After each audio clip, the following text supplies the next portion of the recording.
तो लाल बटन दबाकर चैनल को सब्सक्राइब करें और हाँ, बेल आइकन को दबाना ना भूलें।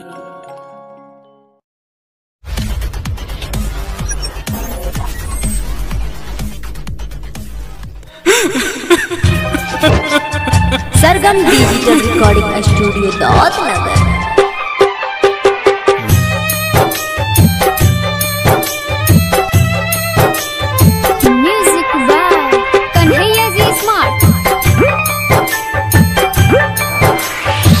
बचपन से मिलल खुशी मिलल बाट पीरे हो, कवना कलम से लिखला मोर तकदीर हो।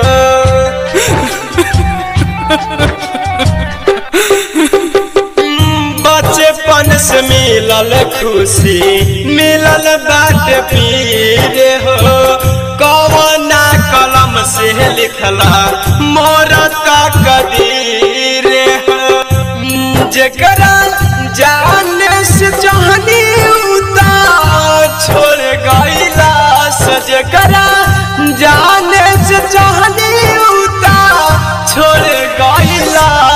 मोरे राम जी रहे का कसूर हमरो, नाजुक दिलवा हमर तोड़ गईला से। मोरे राम जी रहे का कसूर हमरो, नाजुक दिलवा हमर तोड़ गईला।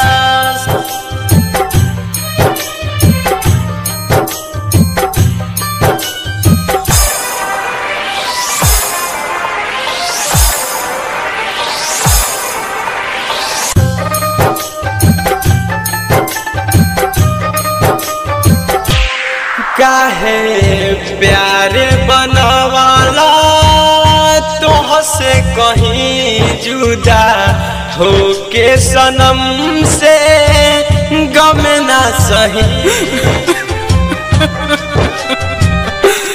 काहे प्यार बनवाला तोह से कहीं जुदा होके सनम से गम ना सही। पल में गए रोशना ताउता जोड़े गईला, पल में गए रोशना ताउता जोड़ली हलास। मोरे राम जी रहे का कसूर हमरो, नाजुक दिलवा हमर तोड़ गईला से। मोरे राम जी रहे का कसूर हमरो, नाजुक दिलवा हमर तोड़ गईला।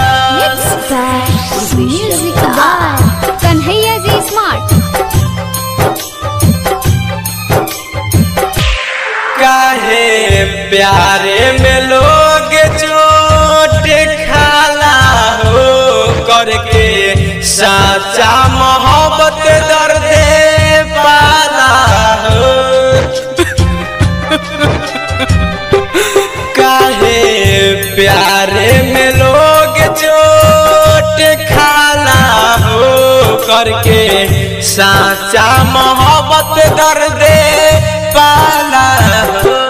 राहुल प्रेमी से मुहावता मोर गईला से, राइटर रूप से मुहावता मोर गईला। मोरे राम जी रहे का कसूर हमरो, नाजुक दिलवा हमारा तोड़ गईला से। मोरे राम सरगम डिजिटल रिकॉर्डिंग स्टूडियो दौलतनगर।